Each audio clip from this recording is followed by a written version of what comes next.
इस वीडियो में हम देखेंगे इंस्टॉलमेंट के question which are under simple interest.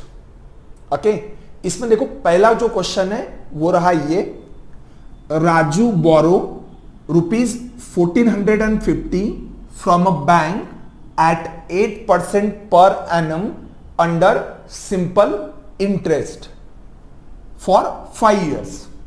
He decided to return the amount in 5 equal installment after each year. What will be the value of installment? तो यहां पे क्या हुआ है, राजू ने बैंक से 1450, ये जो रहेगा आपका वो क्या रहेगा, प्रिंसिपल अमाउंट। इतना अमाउंट राजू ने बैंक से बोरो किया है, कितने साल के लिए, 5 साल के लिए, और कितने रेट ऑफ इंटरेस्ट से, 8% पर एनम और अंडर सिंपल इंटरेस्ट। अब आप मुझे बताइए, अगर स्ट्रेट फॉरवर्ड राजू डिसाइड करता था कि मैं डायरेक्टली 5 साल बाद बैंक को पैसे वापस करूंगा, 5 साल बाद, तो मुझे बताइए आफ्टर 5 years 1 2 3 4 एंड 5, 5 साल बाद राजू कितने पैसे वापस करेगा, ये principal amount plus interest amount वो वापस करेगा बैंक को। P प्लस PNR बाय 100, इतना अमाउंट उसने क्या करना चाहिए, बैंक को वापस कर देना चाहिए 5 साल तक। अगर डायरेक्टली 5 साल बाद अगर उसे वापस करना है तो उस केस में क्या होगा, every year he will pay 8% interest on 1450। तो ऐसे 5 साल में इंटरेस्ट कितना कलेक्ट होगा, 8% एक साल का, तो 5 सालों में 40% इस अमाउंट का 40% पे करना पड़ेगा इसको। दैट इज होपिंग कि अगर आप P का वैल्यू, N का वैल्यू और R का वैल्यू पुट करते हो तब भी आपको मिल जाएगा। जस्ट टू बी, अगर मैं ऐसा करूं कि 1.4 टाइम्स 1450, अगर आप इसे सॉल्व करते हो तो आप यहां पे एंड अप होंगे और आंसर आएगा आपका 0 कैंसिल, यस 2030। मतलब अगर मैं 5 साल बाद, मैं या राजू अगर 5 साल बाद अपने पैसे वापस करने जाएगा तो उसे 2030 रुपए देना पड़ेगा। पर राजू ने क्या कहा कि मैं हर एक साल बाद, एक साल होने के बाद आपको इंस्टॉलमेंट पे करूंगा और 5 इंस्टॉलमेंट में आपको पैसे वापस करूंगा। 5 इक्वल इंस्टॉलमेंट, मतलब लेट से उसने फर्स्ट ईयर के एंड में, आफ्टर 1 year उसने X रुपीस पे किया, then second installment again X rupees pay किया, then third installment X rupees pay किया, fourth installment X rupees pay किया and fifth installment X rupees pay करके उसने अपना जो भी लोन उसने बोरो किया था वो वापस कर दिया करके। अगर वो इंस्टॉलमेंट में नहीं देता था तो उसे 5 साल बाद कितना देना पड़ता था, एक ही समय पे 2030 रुपीस। अब लोग क्या कहते हैं कि सिंपल इंटरेस्ट है तो ये 2030 रुपए जो है वो इन 5 सालों में x में इक्वली डिवाइड होगा करके, तो इसे 5 से डिवाइड करके आंसर निकालो, ऐसा लोग कहते हैं। पर देन वो गलत रहेगा। आप कहोगे गलत क्यों रहेगा करके। अब आप सोचिए, देखो ये आइडिया क्यों लोगों के दिमाग में आता है कि 5 साल बाद जो इंटरेस्ट के साथ अमाउंट बनेगा उसको 5 में इसलिए इक्वल डिवाइड होगा क्योंकि सिंपल इंटरेस्ट में प्रिंसिपल अनचेंज रहता है। देखो स्टूडेंट, प्रिंसिपल अनचेंज कब रहता है, जब अगर आप प्रिंसिपल को अगर आप निकालते ही नहीं हो बैंक से, या अगर आप वापस करते ही नहीं हो प्रिंसिपल वैल्यूज में से कुछ, तब जाके प्रिंसिपल अनचेंज रहेगा ना।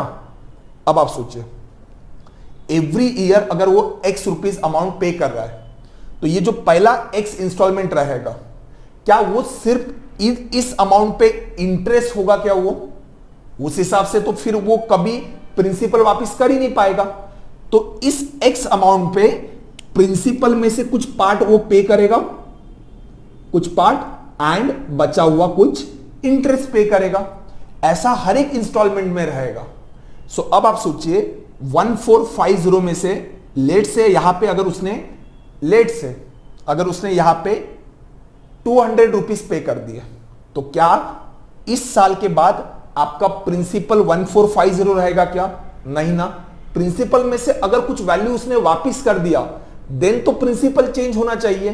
तो हम क्या कहेंगे कि प्रिंसिपल थोड़ा चेंज हो जाएगा एंड थोड़ा थोड़ा आगे करके होगा।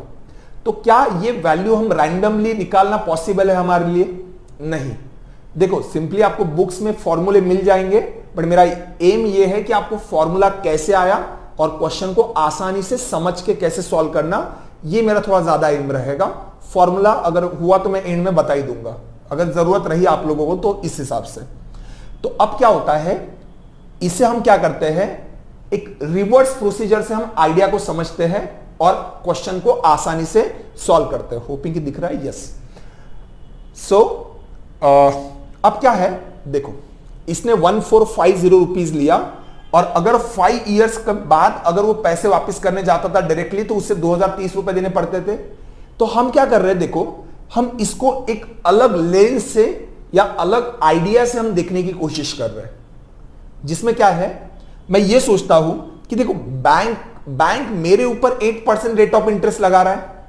लेट से मैं ऐसा सोचता हूं कि ये जो X रुपीज मैंने लेट से बैंक को मैं दे रहा हूं एवरी ईयर, तो मुझे एक बात बताओ, ये X रुपीज मैं ऐसा सोचता हूं कि मैं ही बैंक को 8% रेट ऑफ इंटरेस्ट से दे रहा हूं, एक तरीके से एक अलग फंड बना के ऐसे 5 इंस्टॉलमेंट बैंक को दूंगा और बैंक को कहूंगा आप मुझे 8% रेट ऑफ इंटरेस्ट दीजिए और कलेक्टिवली ये अमाउंट डायरेक्टली 5 साल बाद 2030 के इक्वल हो जाए और वो अमाउंट आपका कैंसिल हो जाएगा करके या पे बैक हो जाएगा करके।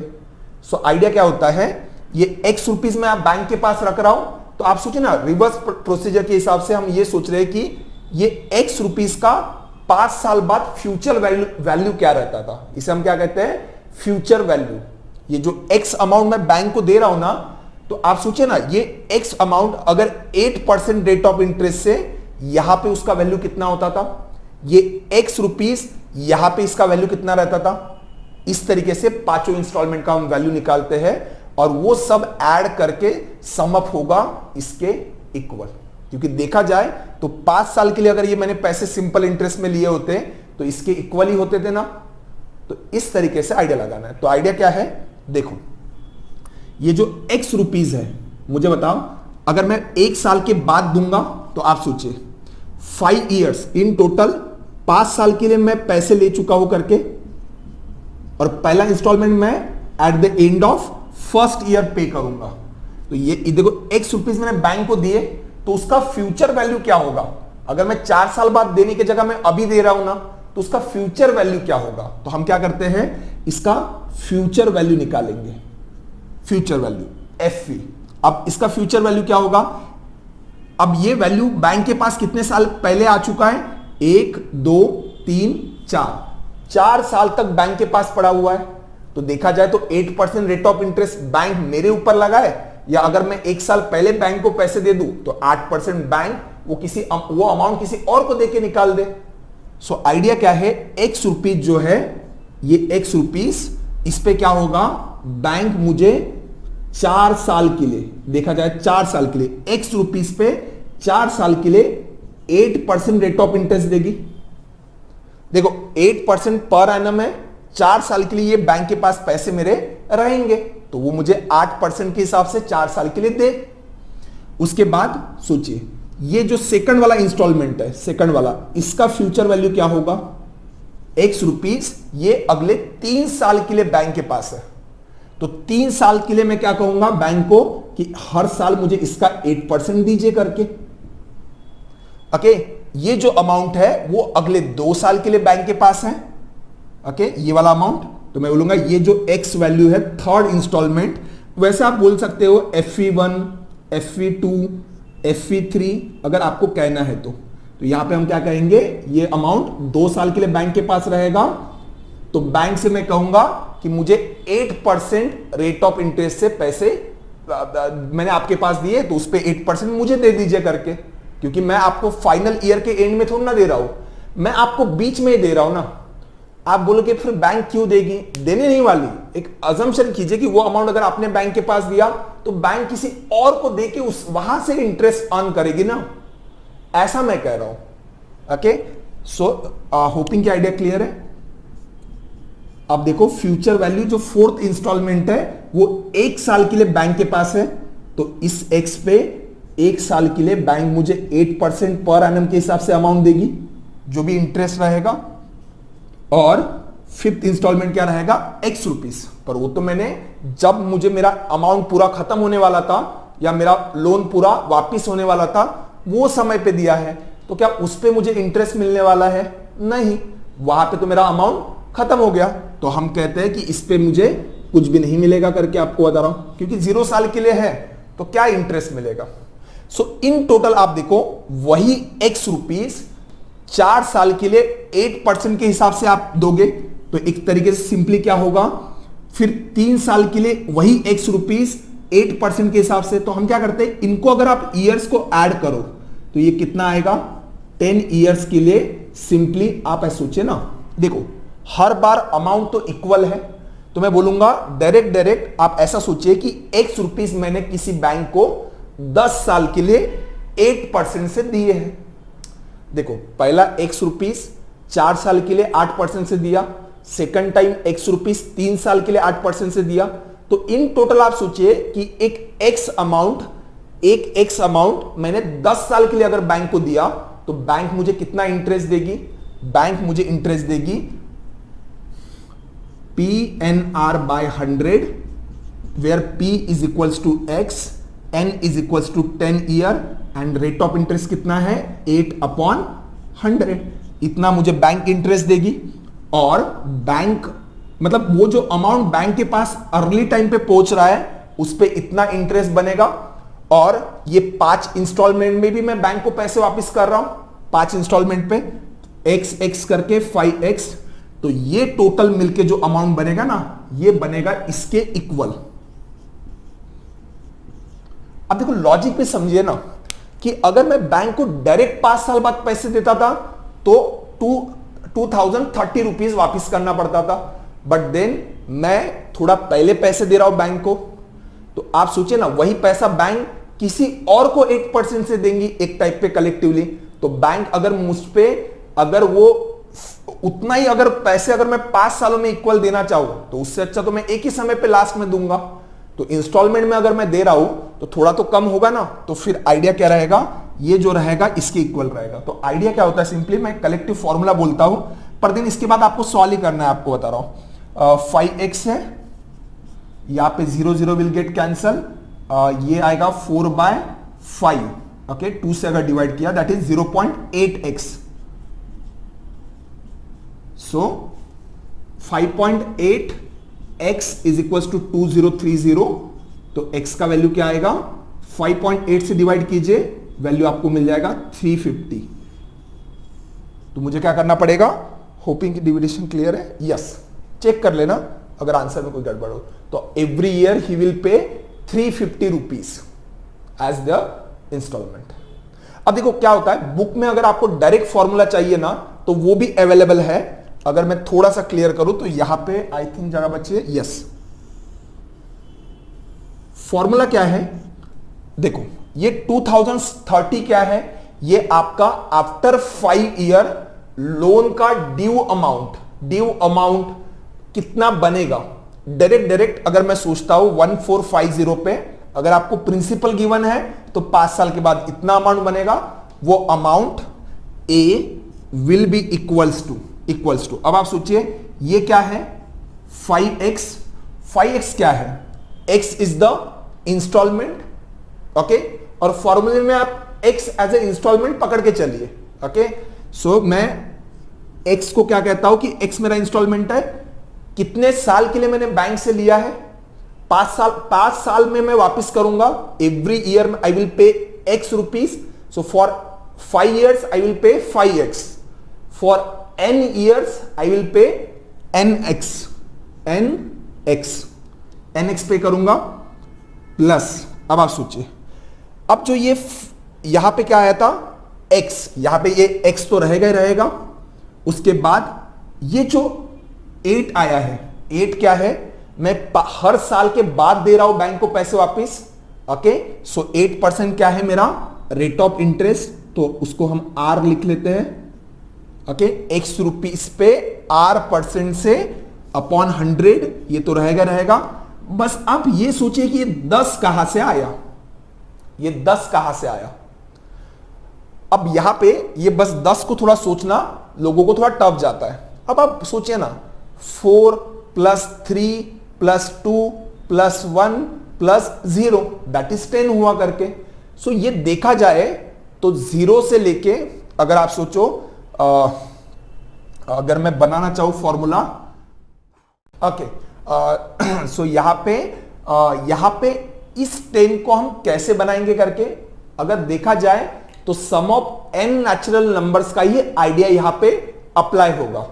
सो अगर देखो अब n की वैल्यू क्या है, 5 ईयर्स है, तो अब देखो क्या होता है, अगर मैं बोलूं कि सम ऑफ n नेचुरल नंबर्स का 1 to लेके 5 का फॉर्मूला आ जाएगा n × n + 1/2, पर वो यहां पे 5 ईयर्स के लिए कोई अमाउंट हमने दिया नहीं है, क्योंकि देखो फर्स्ट इंस्टॉलमेंट आपका 1 साल बाद दे रहे हैं आप लोग, तो ये 4 साल के लिए होगा, फिर ये 3 ईयर्स के लिए, देन 2 एंड देन 1। तो देखा जाए तो जो स्टार्ट होगा वो एक्चुअली n-1 ईयर से होगा। तो वो लिटिल बिट एडजस्ट करने से अच्छा है कि इसका जो सम है, अगर 5 ईयर्स के लिए आप पे कर रहे हो ना, सो अगर आपको वैल्यू बनाना है तो आप इसको ऐसा सिंपली लिख सकते हो कि 5 × 4/2, मतलब 5 × 4 n × n-1/2।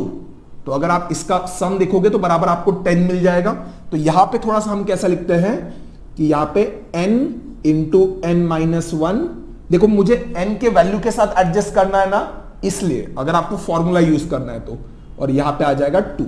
तो इस तरीके से कुछ आपको फॉर्मूला बुक्स में दिखेगा, दो मैं खुद फॉर्मूले से सॉल्व नहीं करता, क्योंकि फॉर्मूला आफ्टर क्या होता है ना, 1-2 महीने बाद मैं खुद ही भूल जाऊंगा। देखो SICI पे ओवरऑल अगर एग्जाम में देखा जाए तो एक क्वेश्चन आएगा, वो भी अगर मैं रिवीजन मेरा अगर 1-2 महीने बाद अगर होते रहेगा तो फॉर्मूला भूलने के बहुत ज्यादा चांसेस है। पर अगर आपको आइडिया समझाए ना, आप हाथ से ये कैलकुलेट कर सकते हो, आपको बता रहा हूं, क्योंकि अगर आपको ये समझ गया ना कि n ईयर्स के लिए लिया है तो सम आपका आना चाहिए 1 से लेके n-1 तक, ये आएगा। इतने साल के लिए आप x अमाउंट ले रहे हो R% रेट ऑफ इंटरेस्ट से, तो उसका इंटरेस्ट निकाल लीजिए अलग से, और जो इंस्टॉलमेंट आप x रुपीस करके 5 साल के लिए दे रहे हो दैट, ठीक है, अगर उनको ऐड कर दिया जाए तो वो बनेगा आपका फ्यूचर वैल्यू, जो भी आपका अमाउंट का जो रहेगा इस प्रिंसिपल का उसके इक्वल रहेगा। होपिंग की आइडिया क्लियर है। अगर आप लोगों को इतना स्टेप प्रोसीजर नहीं करना समझ के ऐसा कुछ, तो आप डायरेक्टली ये फॉर्मूला यूज कर सकते हो, रेडीमेड है। बस केयरफुल रहिएगा कि अगर आपको डायरेक्टली पहले अमाउंट ही गिवन होगा, ओके, फाइनल अमाउंट या ड्यू अमाउंट, तो आप यहां पे डायरेक्टली ड्यू अमाउंट पुट कीजिएगा।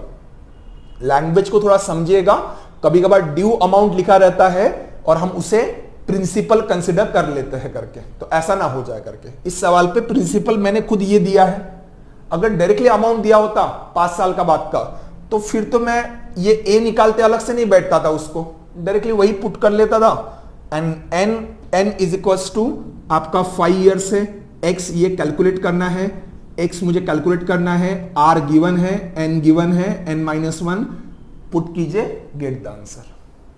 होपिंग कि आपको आइडिया क्लियर है। अगले वीडियो में हम और एक अच्छा इंटरेस्टिंग क्वेश्चन करेंगे इंस्टॉलमेंट अंडर सिंपल इंटरेस्ट पे, एंड देन हम देखेंगे इंस्टॉलमेंट अंडर कंपाउंड इंटरेस्ट।